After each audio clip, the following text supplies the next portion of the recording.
하나님의 말씀 에스겔 37장 우리 1절부터 있는 말씀을 우리 함께 보도록 하겠습니다. 우리 가지신 성경책을 펴고 에스겔 1장 37장 1절과 2절에 있는 말씀 우리 함께 읽도록 하겠습니다. 구약성경 에스겔 37장 1절과 2절입니다.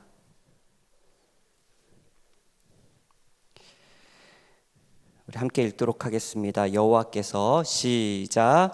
여호와께서 권능으로 내게 임하시고 그 신으로 나를 데리고 가서 골짜기 가운데 두셨는데 거기 뼈가 가득하더라.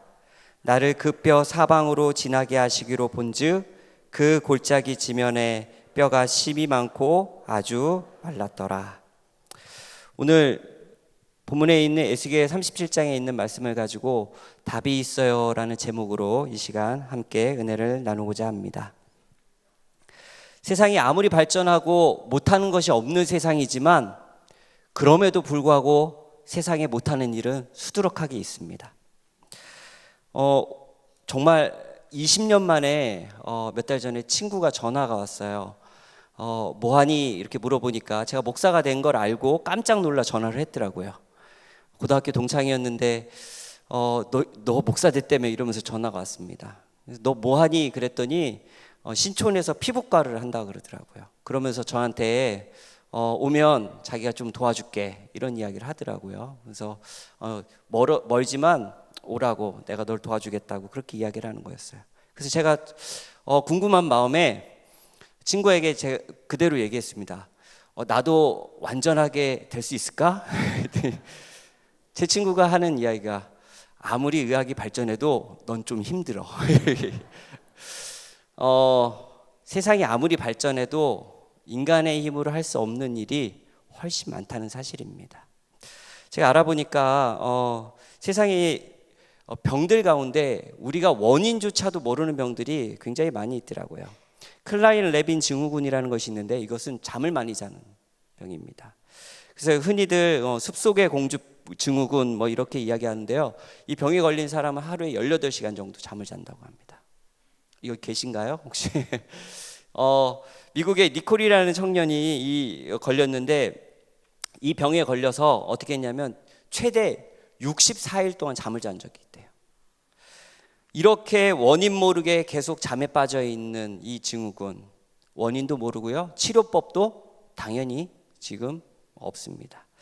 이렇게 걸려 있는 사람이 전 세계에 1000명이나 된다고 합니다. 이 병에 걸려 있는 사람이. 혹시 인어 증후군이라고 들어보셨나요? 인어처럼 태어날 때 다리가 붙은 채 태어나는 병입니다. 장기가 갖춰지지 않은 채 태어나기 때문에 척추나 이제 아주 성장하는데 문제가 많이 생기고요. 사망률이 매우 높은 그런 병이라고 합니다. 그래서 이 병에 걸린 친구들이 어른이 되기 전에 사망하는 경우가 대부분입니다. 그런데 아직도 우리는 원인도 모르고 답도 없습니다. 혹시 나무인간 증후군이라고 들어보셨나요? 인유두종 바이러스라고도 하는데요. 손과 발의 끝이 나무 껍질처럼 점점 굳어져 가는 병입니다. 이 병도 지금까지 왜 그런지 어떻게 해야 되는지도 모르는 답이 없는 병 중에 하나이죠. 뱀파이어 증후군이라는 이 증후군도 있는데요. 햇볕을 쬐면 피부가 일어나고 잇몸이 내려앉고 정말 드라큘라처럼 이빨이 드러나는 뾰족한 치아가 나타나는 그런 증후군이라 해서 뱀파이어 증후군이라고 합니다. 이것도 현재 답을 못 찾고 있는 병 중에 하나입니다. 모겔로스라는 병이 있는데요. 살갗 아래 벌레가 기어다니는 듯한 그런 가려움과 느낌이 든다고 합니다. 그래서 이 병에 걸린 사람은 끊임없이 자기 살을 긁는, 멈출 수 없는 원인조차 제대로 밝혀지지 않은 이런 병이 제가 몇 가지만 소개하지만 너무나 많이 있는 거죠. 마지막으로 한 병을 조금 더 소개하자면 이름도 읽기 어려운 병인데요. 특정 부위에 지방이 과도하게 쌓이는 겁니다. 그래서 한 곳에 지방이 계속해서 늘어나는 거예요. 지방 제거를 해도 계속 그 부위만, 그래서 손이 정말 이만해지거나 발이 이만해지거나 배에 있는 거는요 특정 부위가 아닙니다. 배에는 자주 지방이 쌓이는 거고요. 네, 이렇게 손이나 지방이 안 쌓이는 곳에 쓰이는 그런 부분을 이야기하고 있습니다. 우리 알고 있듯이 이렇게 육체적인 과학적인 부분조차도 인간에게 답이 없는 부분이 너무나 많이 있습니다. 그런데 오늘의 이야기는 우리의 마음에 있는 부분을 하나님께서 보여주십니다. 제가 다시 한번 본문에 있는 말씀 에스겔 37장 1절과 2절에 있는 말씀을 읽어 올리도록 하겠습니다. 여호와께서 권능으로 내게 임하시고 그 신으로 나를 데리고 가서 골짜기 가운데 두셨는데 거기 뼈가 가득하더라. 나를 그 뼈 사방으로 지나게 하시기로 본즉 그 골짜기 지면에 뼈가 심이 많고 아주 말랐더라. 그가 내게 이르시되 인자야 이 뼈들이 능히 살겠느냐 하시기로 내가 대답하되 주 여호와여 주께서 아시나이다. 하나님께서 이상을 통해 에스겔을 한 골짜기로 데리고 가십니다. 그리고 그 수많은 뼈들을 보여주시면서 그에게 하시는 이야기가 오늘 나오죠.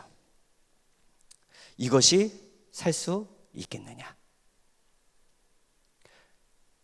어쩌면 이 뼈들의 모습이 오늘 나의 모습일 수도 있고요, 우리들의 모습일 수도 있고, 우리 한국의 모습일 수도 있고, 전 세계 모습일 수도 있는 것입니다.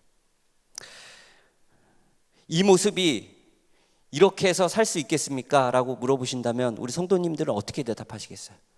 하나님이 너 이렇게 해서 하늘에 갈 수 있겠니? 이렇게 물어보시면 우리 성도님들은 뭐라고 대답하시겠어요? 참 대답하기 힘들죠. 혹시 한국의 재림교회가 이렇게 해서 부흥할 수 있겠느냐 이렇게 물어보신다면 우리 성도님들 어떻게 대답하시겠어요? 예라고도 하기에도 좀 부족한 것 같기도 하고, 아니라고 대답하기에는 우리의 믿음이 부족한 것 같기도 하고, 이렇게 하나님께서 질문을 통해 어려운 답을 우리에게 물어보고 계신 거죠. 요즘 우리 어린이들이 이런 질문 대화법이 굉장히 많이 늘어나고 있습니다. 퀴즈 내고 맞추고 이런 것을 통해 아이들을 깨닫게 하는 것이 요즘 초등학생들에게 굉장히 많이 하고 있습니다. 지금 저희가 매주 일요일마다 우리 한 선생님이 아이들을 데리고 이렇게 토론하고 질문을 통해서 아이들의 생각을 이끌어내는 그런 법이 있는데요, 하나의 퀴즈를 드린다면 이건 못 맞추셔도 됩니다. 뭐 하늘 가는데 아무 지장 없습니다. 근데 예를 들면 이런 겁니다. 당신은 거센 폭풍우가 몰아치는 밤길을 운전을 하고 있습니다. 마침 버스 정류장을 지나치는데 운전을 하고 가고 있는데요, 그곳에 딱 세 사람이 버스 정류장에 비 오는 날, 폭우가 쏟아지는 날 세 사람이 있는 겁니다. 첫 번째 사람은 죽어가고 있는 듯한 할머니, 두 번째 사람은 당신의 생명을 구해준 적이 있는 의사, 세 번째 사람은 당신이 꿈에 그리던 이상형. 그런데 문제는 당신은 단 한 명만, 그 차이는 두 명밖에 못하는 거예요. 한 명만을 차에 태울 수 있습니다. 어떤 사람을 태우겠습니까? 선택하시고 설명하십시오. 이런 질문들이 있는 것입니다. 누구를 선택하시겠어요? 우리 송지웅 조사님. 그렇죠, 이상형. 그렇죠, 이상형. 네, 1번은 죽어가고 있는 할머니. 네, 우리 할머니, 우리 어른. 네.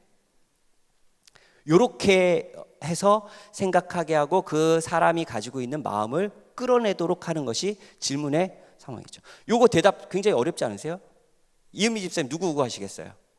첫 번째, 두 번째, 세 번째 중에 1번이요. 이상형 놔두고요. 네. 옆에서 실망하시는데요. 자, 요 정답은 뭐냐면요. 요거의 답은 제가 책을 찾아봤더니 어떻게 하는 거냐면 거기서 내려서 어떻게 하냐면 운전은 의사한테 부탁하고 할머니를 태운 다음에 차를 보내고 자기는 이상형과 버스를 타고 온다. 이게 정답이었습니다. 그런데 성경에 보면 참 신기한 게 이 하나님께서 질문을 통해서 어려움을 우리에게 물어보실 때가 있으셨어요. 창세기 3장 9절에 보면 선악과를 먹은 아담과 하와에 찾아가서 하나님 뭐라고 물어보세요? 내가 어디 있느냐 물어보십니다. 이 질문을 들은 아담과 하와는 곤란했을까요? 안 곤란했을까요? 곤란했죠. 아까 그 얘기랑 똑같은 대답이죠. 이 뼈들이 살겠느냐? 대답하기 정말 곤란하죠. 이 대한민국의 재림교회가 부흥하겠습니까? 이렇게 물어보면 대답하기 참 곤란하죠. 아담아, 죄를 지은 아담에게 내가 어디 있느냐? 열왕기상 19장 9절에 보면 그 동굴 속에 숨어있던 엘리야를 하나님이 먹이시고 기운을 차리게 한 다음에 하나님이 처음으로 하신 말씀이 뭐예요? 19장 9절에 보면, 열왕기상 19장 9절에 보면 내가 어찌하여 여기 있느냐 이렇게 물어본 거예요. 내가 가라고 한 곳이 아닌데 내가 어찌하여 여기 있느냐. 참 대답하기 힘들죠. 창세기 32장 27절에 보면 이 야곱이 천사와 씨름한 다음에 그 천사로부터 무슨 이야기를 들어요? 너 이름을 이제 이스라엘을 바꾸는 그 이야기를 할 때 처음으로 한 이야기가, 질문이 뭐였냐면 내 이름이 무엇이냐라는 질문이었어요. 정말 하나님이 아담이 어디 있는지 몰라서 물어봤을까요? 그렇지 않았을 거예요. 엘리야가 어디에 숨어 있는지 몰라서 물어보셨을까요? 아니에요. 왜냐하면 먹을 것도 갖다 주셨거든요. 야곱의 이름을 모르셨을까요? 아니었어요. 요한복음 21장에 보면 예수님이 십자가에서 부활하신 다음에 누구를 찾아와요? 베드로를 찾아옵니다. 그리고 베드로를 찾아와서 뭐라고 물어보죠? 내가 나를 사랑하느냐. 오늘 하나님이 오셔서 여러분에게 물어보신다면, 우리 성도님들에게 물어보신다면 대답하실 수 있겠어요?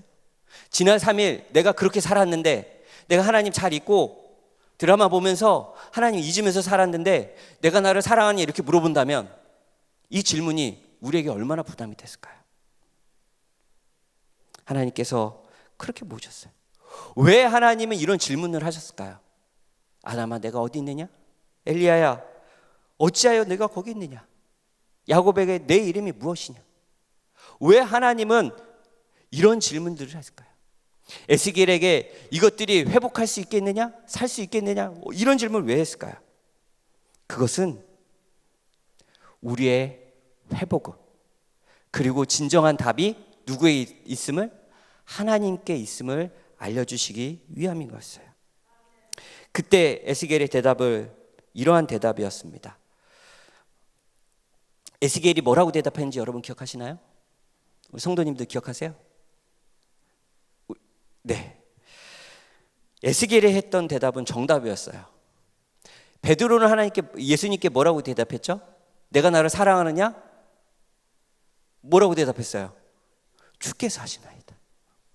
이거보다 더 정확한 대답이 어디 있겠어요?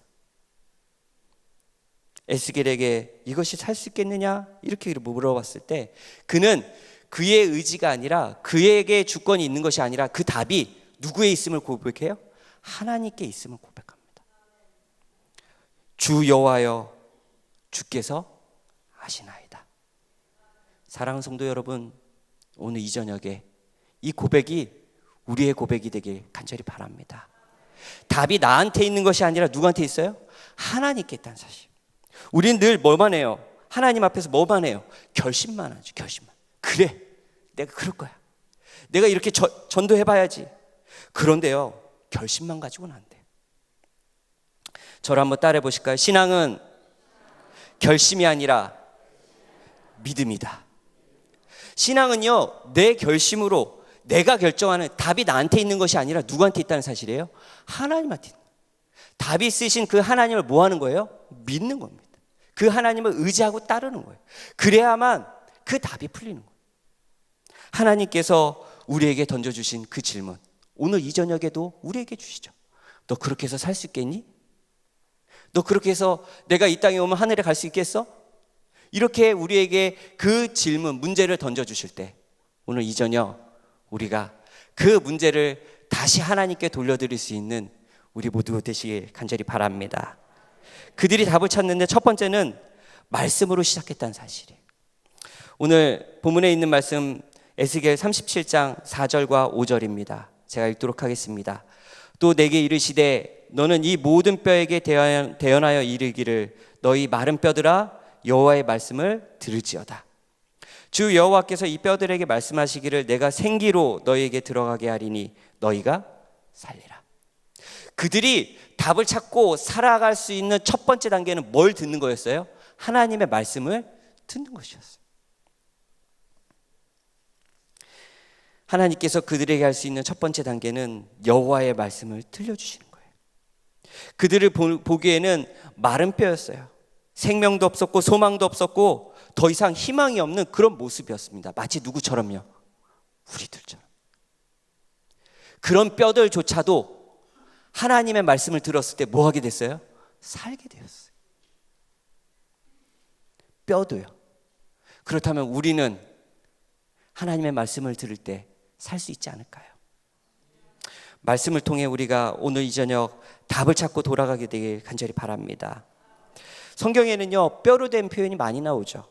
에스겔 3장 37장 11절에도 그렇게 나오고요. 시편 30편 10절에도 내 기력이 나의 죄악으로 약하며 나의 뼈가 쇠하도다, 이렇게 이야기하고 있어요. 우리가 너무나 잘 알고 있는 잠언 17장 22절에도 마음의 즐거움은 양약이라도 심령의 근심은 뭐라고요?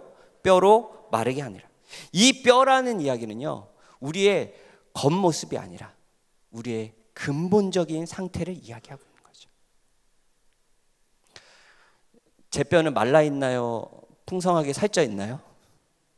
그건 하나님만 아시는 거죠. 네. 이게 사이즈의 문제가 아니라 그 심령의 문제였다는 사실이죠. 그들이 에스겔이 그 마른 뼈 앞에 가서 하나님의 이야기를 들려줬을 때 그 뼈들조차도 살아나고 그의 삶에 답을 얻는 그런 결과가 있게 되었다는 사실이죠. 사랑하는 성도 여러분, 우리 영감의 글에 있는 실물교훈 64페이지 있는 말씀 우리 함께 보도록 하겠습니다. 우리 노란색만 우리 읽어볼까요? 외적인, 시작. 외적인 개선만으로는 우리를 하나님과 화목하게 하기에는 충분하지 못하다. 뒤에 있는 노란색입니다. 이러한, 시작.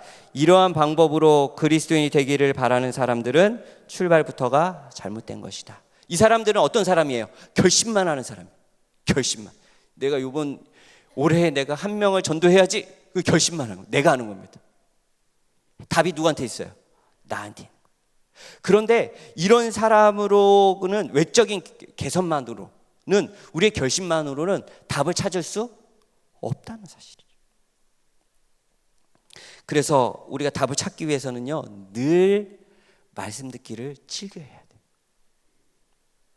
사랑하는 성도 여러분, 매일매일이 말씀을 위해 우리가 답을 찾는, 말씀 속에서 답을 찾는 우리 모두가 되시길 간절히 바랍니다. 제가 인터넷에 한 아이가요, 태어나서 처음으로 레몬을 먹어봤어요. 그 표정이 어떤지 제가 잠깐 보여드리도록 하겠습니다. 이거 나올지 모르겠네요.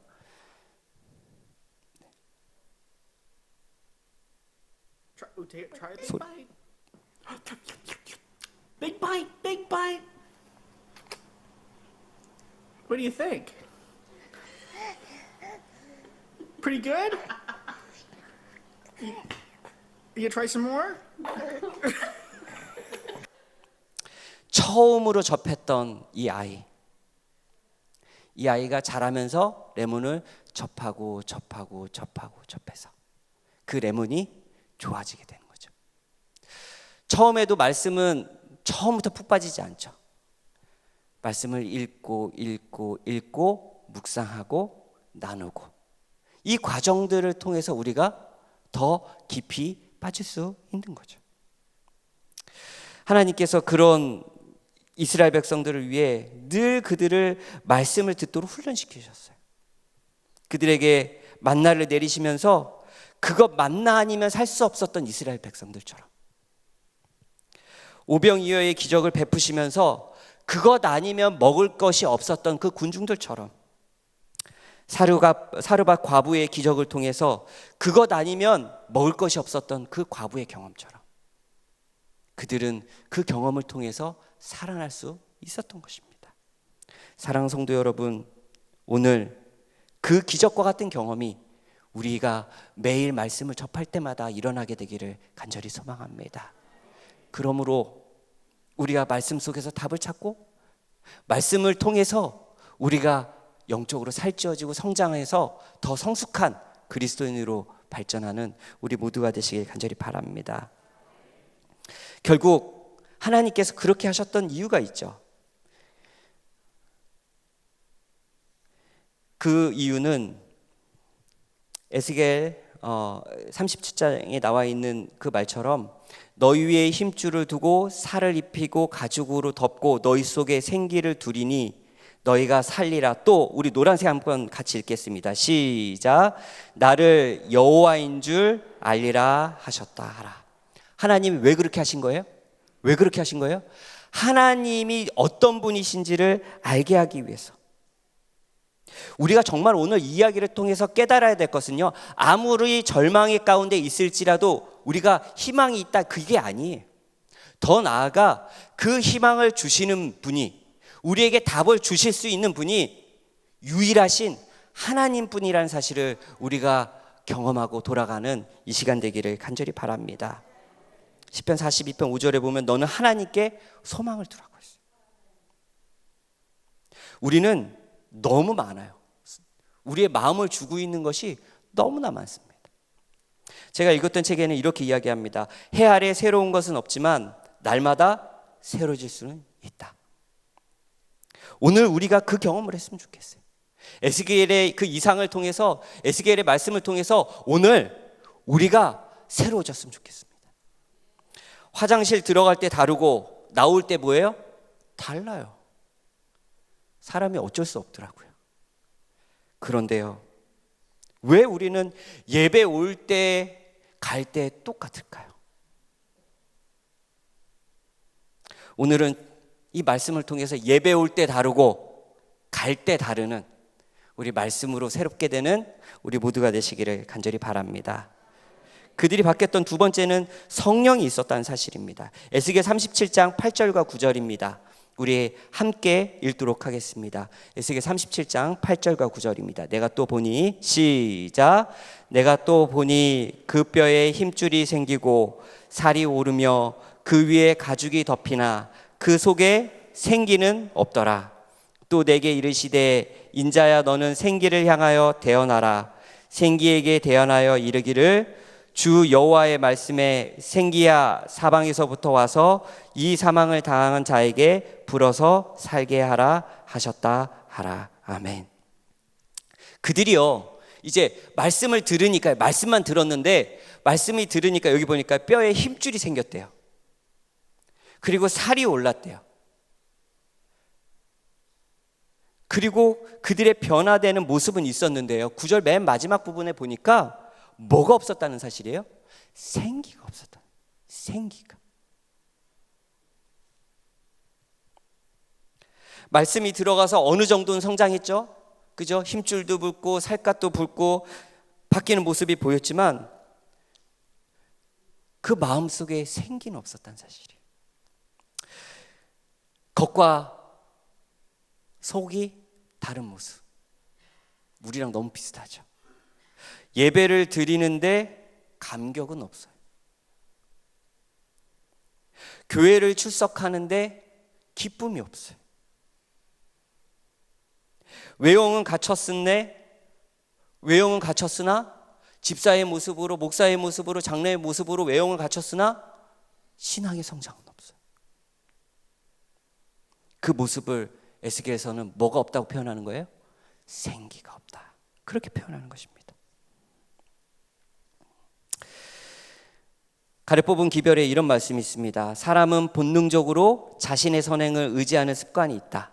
어떤 사람들은 새벽 기도회와 수백 번의 성경 통독, 헌금이나 안식일 준수 등 자신의 형식적이고 충성스러운 신앙생활에 자부심을 느낀다.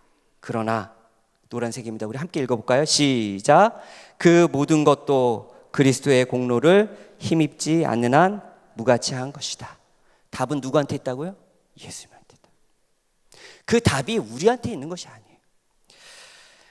지난주에 열세기억절이 끝나면서 13가가 끝나면서 제 아들 6살인데요, 열세기억절 외웠다고 얼마나 자랑을 하는지. 그래서 상품 받았다고. 지난주에 저희 부모님, 그러니까 할아버지 할머니 만났는데 또 자랑을 해서 용돈을 받아내는, 그래서 용돈을 저에게 주는 아주 효자가 되었는데요, 얼마나 자기가 외운 자랑인지. 그래서 너무 궁금했어요. 정말 외웠는지. 제 아들이 외울 만큼이 안 됐는데, 그래서 물어봤어요. 제 아내한테 정말 외웠냐? 아니래요. 7살 형들이 처음에 하면 어떻게 해요? 끝에만 따라한대요. 서 있다가 끝에만 따라하고 자기가 외웠대요. 근데 여러분 기억하세요. 모든 것도 그리스도의 공로를 힘입지 않는 한 뭐한 거다? 무가치한 거. 그렇습니다. 그 이스라엘 백성들이 성장하고 자라고 그들이 정말 그리스도를 닮아가기 위해서 필요했던 것이 있는데, 그것은 말씀을 들을 뿐만 아니라 그 10년 가운데 뭐가 있어야 되냐면 성령이 있어야 된다. 생기가 있어야 된다. 제 시간이 많이 가서 다 이야기할 수는 없지만, 하나님께서 그 창세기 2장 7절에 뭐라고 이야기했어요? 여호와 하나님이 땅의 흙으로 사람을 지으시고 뭐를 그 코에 생기다 했어요? 생기를. 이 생기가 사람이 살아가는 유일한 힘의 원동력이죠. 에너지죠. 그래서 어쩌면 옛날 우리 어르신들이 맞았던 것 같아요. 그렇죠. 그래서 이렇게 옛날 우리 어르신들이 이렇게 거의 돌아가시 직전에 있는 분들 딱 이렇게 하면 이렇게 맥을 딱 집어보시고 뭐가 다 했다고 표현하셨죠? 어른들이 뭐가 다 했다? 기가 다 했다 그러셨죠. 그게 아마 하나님이 주신 뭐예요? 생기죠. 이 생기에 대한 이야기는요, 성경의 전반에 계속해서 나옵니다. 그런데 그 생기가 에스겔서 2장 2절에 보면 이렇게 이야기합니다. 말씀하실 때에 그 신이 내게 임하사, 그게 생기였어요. 그 신이 나를 일으켜 세우시기로. 나를 일으켜 세우시는 분은 누구예요? 성령이에요. 그 신이었다는 사실. 37장 10절에도 이렇게 이야기합니다. 이에 내가 그 명대로 대언하였더니 생기가 그들에게 들어가매 그들이 곧 살아 일어나서. 사랑 성도 여러분, 그 기가, 그 생기가, 그 성령님이 우리 심령 가운데 있습니까? 그 성령으로, 그 생기로 우리는 살아가고 있습니까? 만약 안식 후 3일 동안 우리가 생기 없이 살았다면 오늘 기도하면서 우리 성령을 부어달라고 기도하는 우리 모두가 되시기를 간절히 바랍니다. 요한복음 3장에 보면 니고데모가 예수님을 찾아오죠. 그가 어떻게 하면 거듭나느냐의 이 물음에 예수님께서 물과 성령으로 거듭나지 아니하면 하늘에 갈 수 없다, 그렇게 얘기하시죠.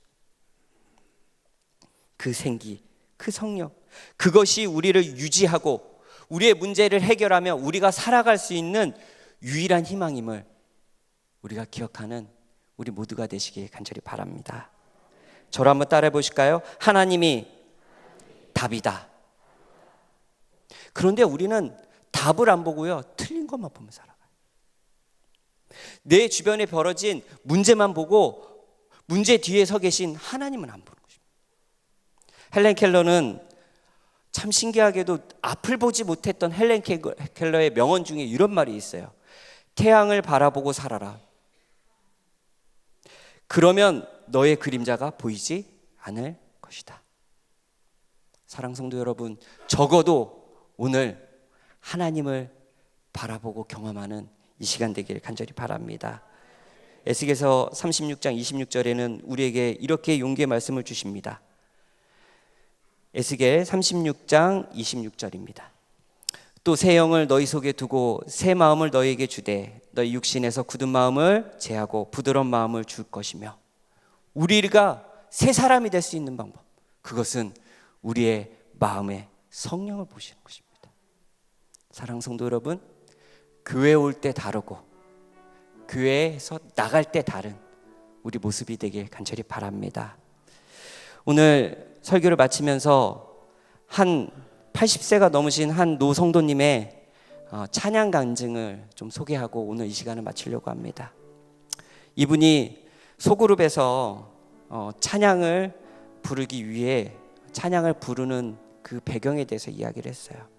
1950년 6월 25일 6.25 전쟁이 터지는 그날 아버지와 한 집에서 예배를 드리고 있었대요. 그리고 사흘 만에 서울이 함락되는 그날 저녁에 아버지가 낙담하는 모습을 가지고 온 가족이 모여 가족 예배를 드렸대요. 아버지가 말씀하시기를, 아버지는 이제 사람이 할 수 있는 일이 없다.